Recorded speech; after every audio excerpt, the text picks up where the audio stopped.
So I'm continuing to talk about Grassmannian. So, and let me just stick to the case n equals 2. So if you want to do n equals r, it's the same, just a lot more notation.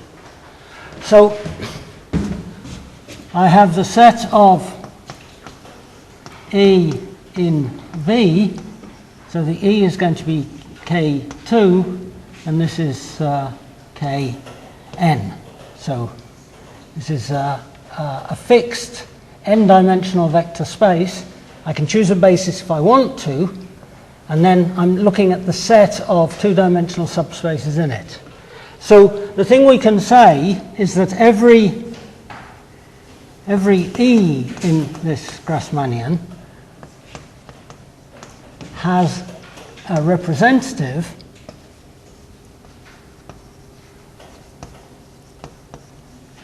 of the form A1, A2 up to AN, B1, B2 up to Bn.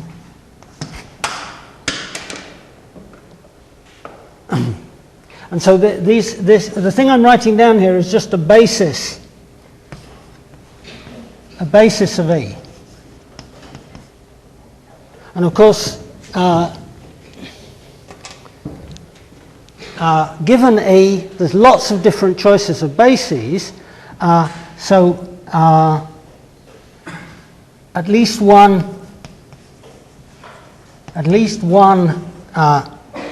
minor, so let me write Mij, so this is Aij Bj minus Aj Bi is non-zero.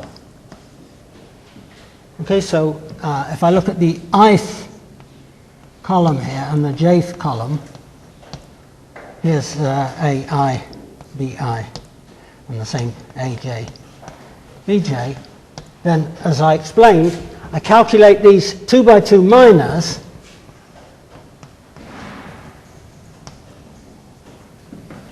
so this is called Mij, and you know, I warn you, this is up to plus or minus. If you have to do calculations, then you probably have to fix plus or minus suitably here, right? But that's the same as always for determinants or minors of a matrix. I always have this little ambiguity. So two such expressions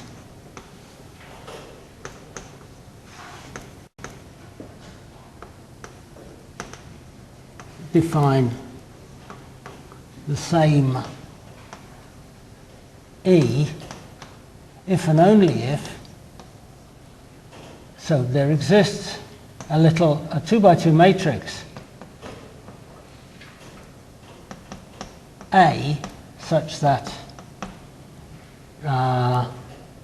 A times A1 up to AN B1 up to Bn is A1 primed up to AN primed, B1 primed up to Bn primed. Okay, so remember when we did projective space, I had x1 up to xn, and then at least one xi is not equal to 0, and then I had x twiddles lambda x, right, where lambda is in C star, is in the field star. Okay, so this was the ambiguity of a choice of basis elements in a one-dimensional vector space.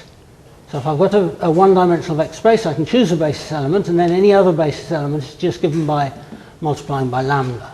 And this is basically the same thing. I choose one basis element. So you know, this would be, okay?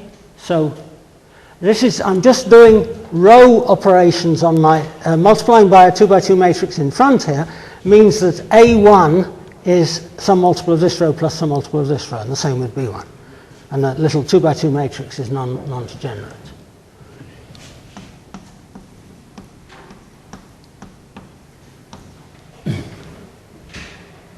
Okay, and if we've already decided that Mij is not equal to 0, then we can assume I have, A1 up to, and then I have 1, 0, AN. B1, 0, 1, Bn. Right, so here again, this is the ith column, and this is the jth column. Yes, this is just because if I assume that this little minor, that this 2 by 2 minor is non-zero, then if I choose these two, if I choose this element and this element as the basis for the two-dimensional space, then I get this form. Yeah. So this is just round column operations. I'm saying something which you understand from first year linear algebra. This is just choice of basis.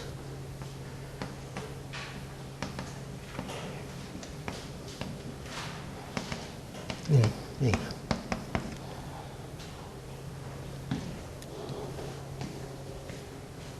So in projective space, we have this warning that x1 is not a function, but the ratio, for example, xi divided by x1 is a function, at least where x1 is not equal to 0.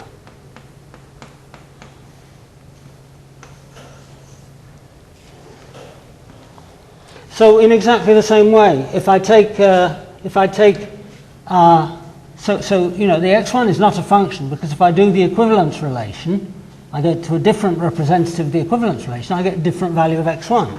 So knowing x1 doesn't tell me anything at all. Right? So there's going to be there's an exactly similar thing here, which similarly for Grassmannian 2n, the Mij is not a function, so of E, because if I choose a basis, I change this thing, because if I do A times the basis, if I do this A times the basis as here,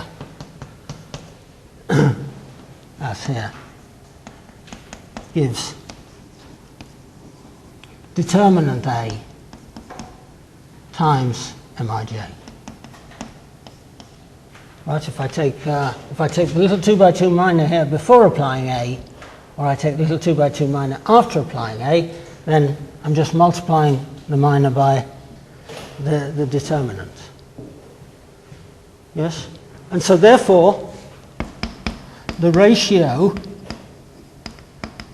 if I take the ratio, for example, Mij divided by M12, this is a function on the open set, on the affine piece.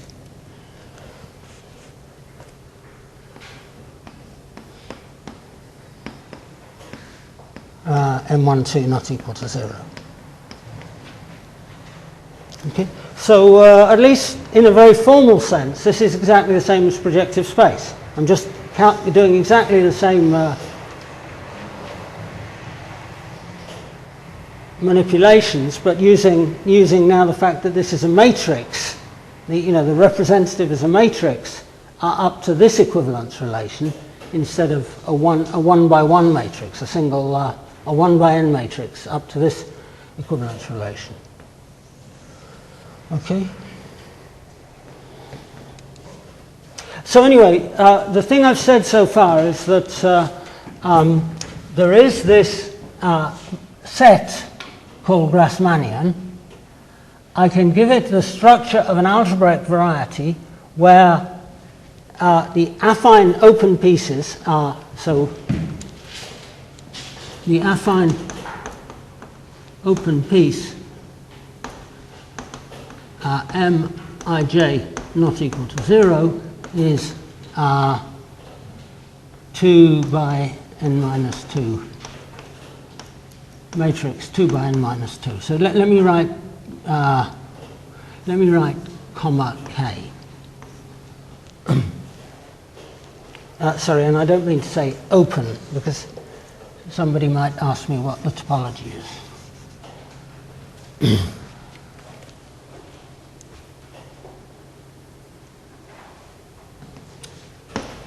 So that's part of the story.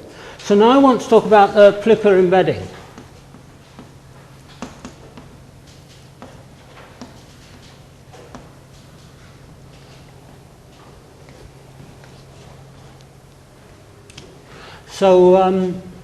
So the idea is already here.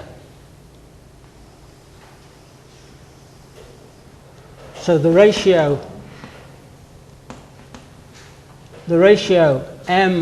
Mij for all ij, so 1 less than or equal to I, strictly less than j, less than or equal to n. So I'm writing down here a whole row of quantities is well defined.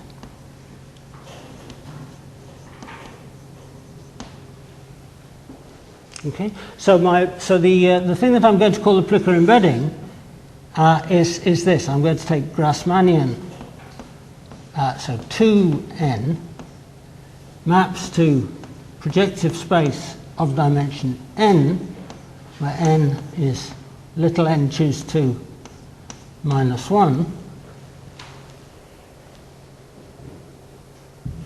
and the map is given by, I take E into all the expressions Mij. So for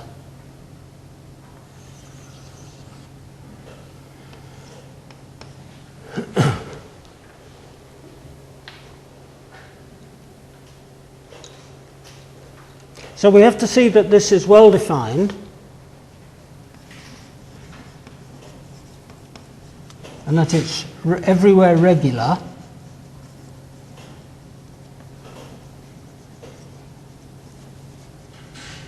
Right, so that's just the beginning.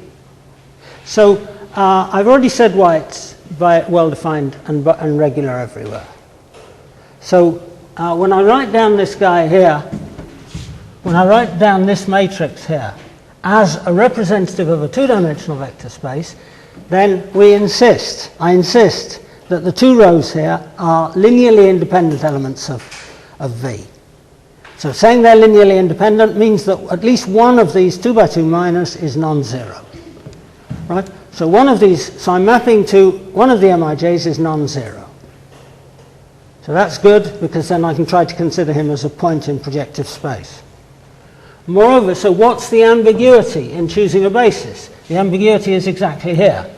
If I choose, here's one basis, here's another one, and they're related by a 2 by 2 non-degenerate matrix. Right? When I do that,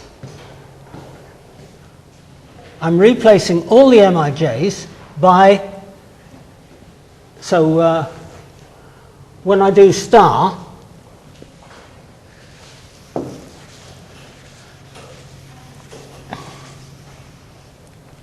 change of basis, star in E does Mij maps to determinant of A times Mij.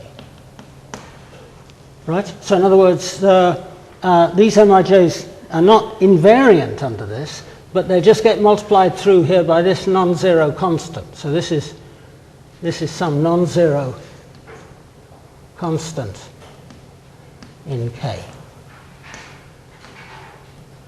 Right? And so in other words, this point of projective space is exactly well defined. Right? At least one of these guys is non-zero, and if I chose a different representative, then I get just a multiple by a scalar. Right? So well-defined means it doesn't depend on the choice of the equivalence class, and regular everywhere means one of these MIJs is non-zero at every point. Okay? So now now we can restrict this. We can restrict this to the affine piece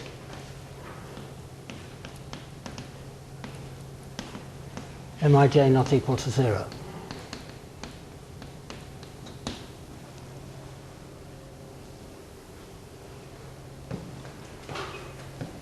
So if I do this, I get this. This is going to. So then I have this. A1 and so on, and then a 1, and then a 0, and then lots of ANs. Then B1, 0, 1, Bn. And then this is going to map to so something with MIJs and so on, and then eventually one of them, Mi prime j primed, and so on, and then one of them will be 1, predictable in the ijth place. I get 1, and then I get all the other elements. Right? So this is taking me from this predictable affine piece. So in other words, one affine piece of the Grassmannian gets mapped to one affine piece of one specified affine piece of the projective space.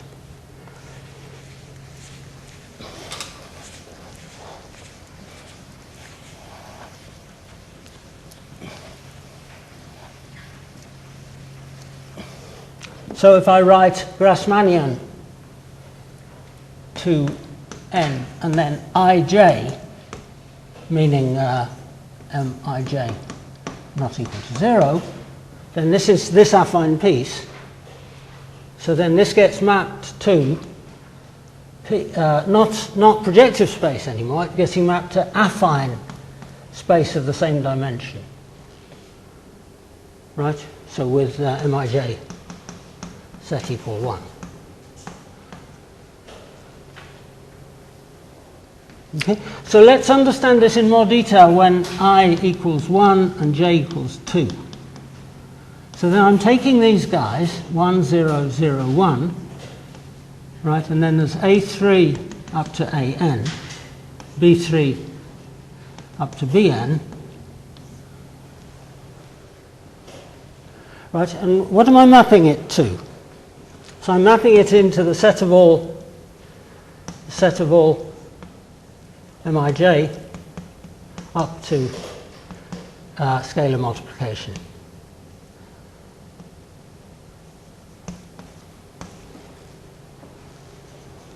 Okay, so let's just think about what we do here. So what happens when we calculate all the 2 by 2 minors? So the first thing we do is we calculate M12. Right? And so this 2 by 2 determinant, we know how to calculate it, it's 1. Right? That wasn't very difficult. Then the next one is M13. Okay, so I'm calculating this determinant here. And this is just B3. And so on up to M1I. So this is for all I greater than 3, less than n. Right, this M1I is equal to BI. And then I do M23, and so here I'm calculating this 2 by 2 minor, and this one is A3. So I told you there's this sort of plus or minus business and so on. So it's actually minus, but later on I'm just going to pretend it's plus. It's really harmless. And then m 2I is minus AI. Right. So I do this for all values of. So let me rub that out, and so this is for all I less than n and 3 greater than or equal to I.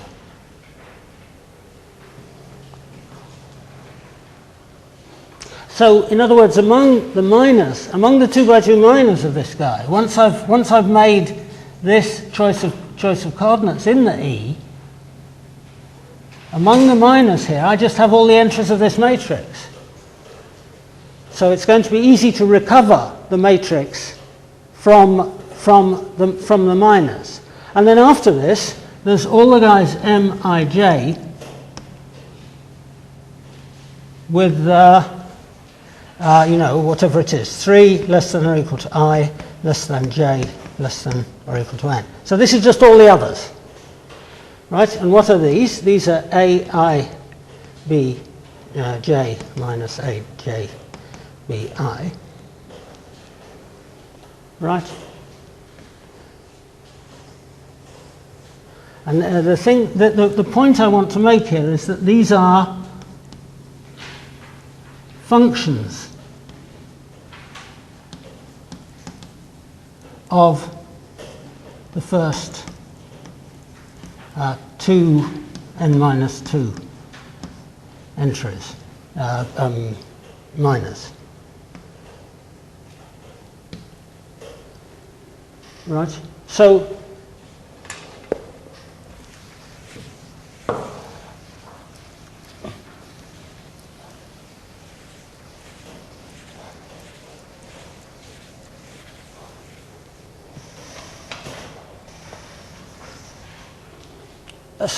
this map here, the thing that I want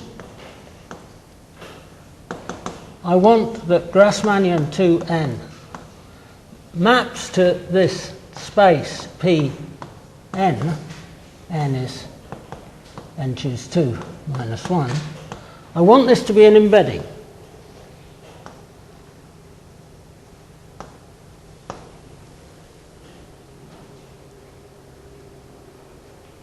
So I want this to be an embedding. So what do we have to do to have that it's an embedding? And we want to know that the image is an algebraic variety, projective algebraic variety. So I haven't given the definition, but it means it's going to be defined by equations, defined by quadratic equations.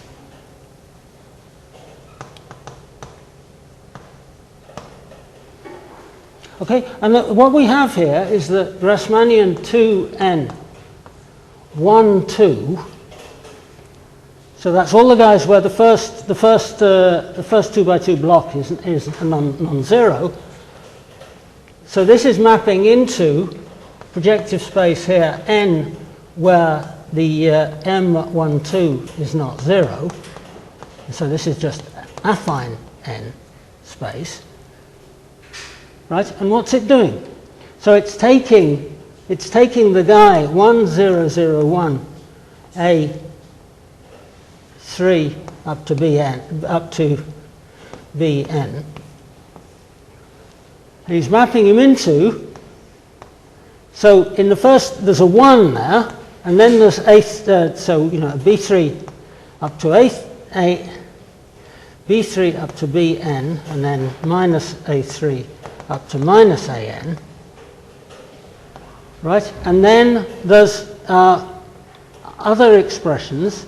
So then Mij equals function of the first 2 n minus 2 coordinates.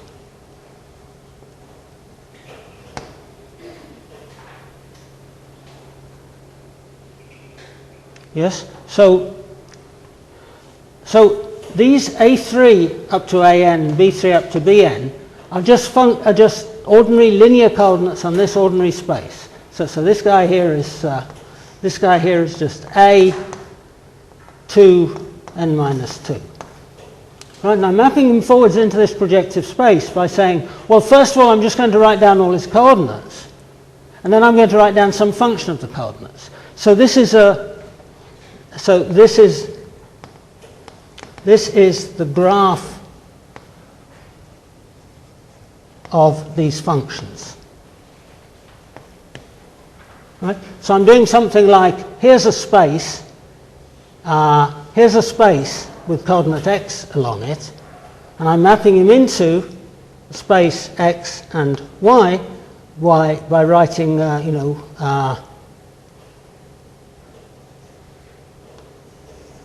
y equals function of x.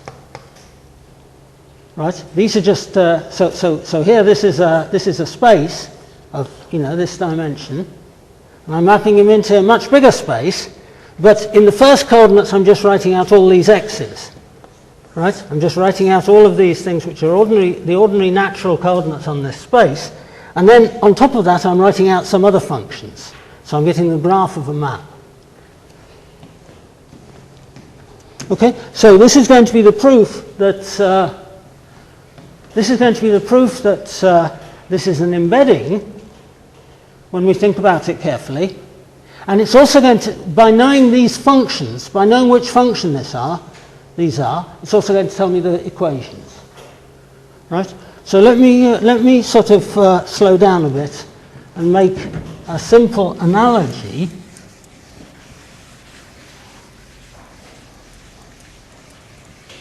So this is one of these things which is really obvious when you think about it. Right, but I've had 30 years to think about it, and you've had about half an hour, and so it's probably better to give you a little practice.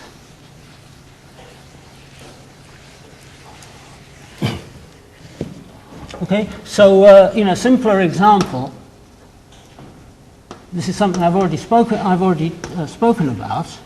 If I do P1 and I embed it into P n by this map uv maps to u to the n minus 1 v u v to the n minus 1 v to the n. Right, this is a rational normal curve.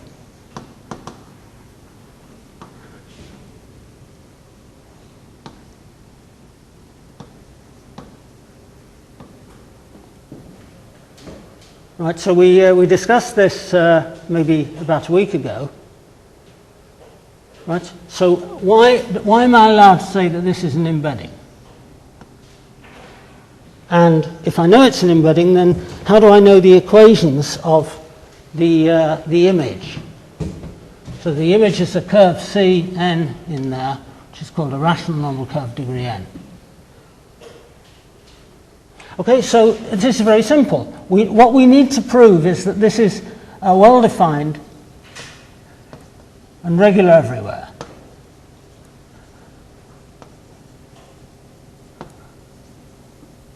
Right?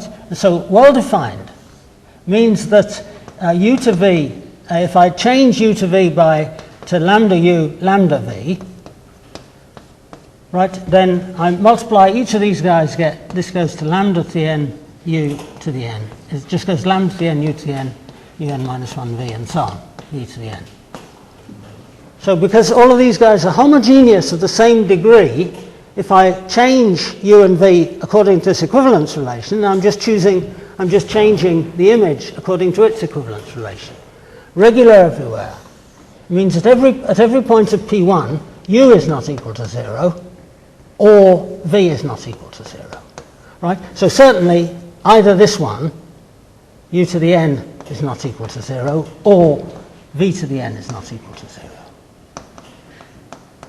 Right? So certainly the map is well defined, and it's a regular map everywhere. Right? But more than that, if u is not equal to 0, I can assume u is 1, and then we're just doing 1v maps to 1v v squared up to v to the n. Right? And what is this? Well, this is just an affine line with coordinate v, and this is the graph of v maps to v squared v to the n. So in other words, if I tell you that this is in affine n space, where I just forget about this coordinate, right, then how do you describe this? Well, it's an arithmetic progression going upwards in steps of v, a geometric progression going up in steps of v, right? And so if I know just the first one, then I know all the others. And so this is just the graph of the function v squared up to vn. So although this is in an, there's one direction here which is the v direction, and then there's all the remaining directions here. And so this is, this is the v line, and this is a space of dimension n minus 1 or something like this. And what I'm doing is just the graph of v squared v to the n. Right. So in terms of what the image is up to isomorphism, these guys here don't contribute anything at all. They're just extra stuff which is already a function of the first thing. Okay, and then we just read off this. Read from this the equations x0 x2 equals x1 squared, and so on. x0 x3 equals x1 x2, etc. Right, and so if you think about it, the equations we really read off are x0 x1 x1 x2 x2 x3 xn minus 1 xn has rank less than or equal to 1. So in other words, these two rows are proportional, and this just comes from the statement that v squared, v cubed, v to the fourth, and so on are just functions of v. In fact, they're just obtained one from the next by multiplying by v, and then it will be exactly the same on the open piece with v is not equal to 0. So exactly the same, exactly similar. Okay, so the thing I'm telling you here about the Grassmannian variety is that it's it's a bigger, it's more dimensions and so on, but it's basically exactly the same argument. I try to do this Plicker embedding, so I'm just going to restrict it to one place, to one affine piece where I can predictably choose a nice basis. So in other words, the ambiguity, I can sort of divide out by the ambiguity. I can make a slice of the ambiguity by doing this, right? And then what is this map doing? Well, by telling me all the 2 by 2 minors, it's telling me in particular these first 2 times n minus 2 minors. So it's telling me these minors, and that's just the coordinates on this space. And then the remaining stuff is just functions of those coordinates.